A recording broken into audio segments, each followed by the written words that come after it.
Bus bike ମୁହାଁମୁହିଁ ଧକ୍କା ଜଣେ ମୃତ।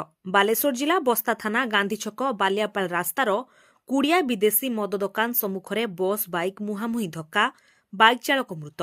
ସୂଚନା ଅନୁସାରେ ଆଜି ସନ୍ଧ୍ୟା 8ଟା ସମୟରେ ଜଣେ ଯୁବକ ବାଇକ୍ ଯୋଗେ ଗାନ୍ଧୀ ଛକ ଆଡ଼କୁ ଆସୁଥିବା ସମୟରେ ବସ୍ତା ବିଦେଶୀ ମଦ ଦୋକାନ ସମ୍ମୁଖରେ ବାଲେଶ୍ୱରରୁ ବାଲିଆପାଳ ଯାଉଥିବା ନୁରାନୀ ବସ୍ ସହିତ ସାମ୍ନାସାମ୍ନି ଧକ୍କା ହୋଇଥିଲା। ତେବେ ଗୁରୁତର ଅବସ୍ଥାରେ ସ୍ଥାନୀୟ ଲୋକେ ଯୁବକଙ୍କୁ ଉଦ୍ଧାର କରି ବସ୍ତା ଗୋଷ୍ଠୀ ସ୍ୱାସ୍ଥ୍ୟ କେନ୍ଦ୍ରକୁ ପଠାଇଥିବା ବେଳେ ଡାକ୍ତର ତାଙ୍କୁ ମୃତ ଘୋଷଣା କରିଥିଲେ। ଯୁବକ ଜଣକ ହେଲେ ସିଙ୍ଗଲା ଥାନା ନବରା ଗ୍ରାମର ସ୍ୱର୍ଗତ ଶମ୍ଭୁନାଥ ମହାନ୍ତିଙ୍କ 45 ବର୍ଷୀୟ ପୁତ୍ର ଦୀପକ ମହାନ୍ତି ବୋଲି ଜଣାପଡ଼ିଛି। ବ୍ୟୁରୋ ରିପୋର୍ଟ, ଜନତା ଦର୍ପଣ, ଓଡ଼ିଶା।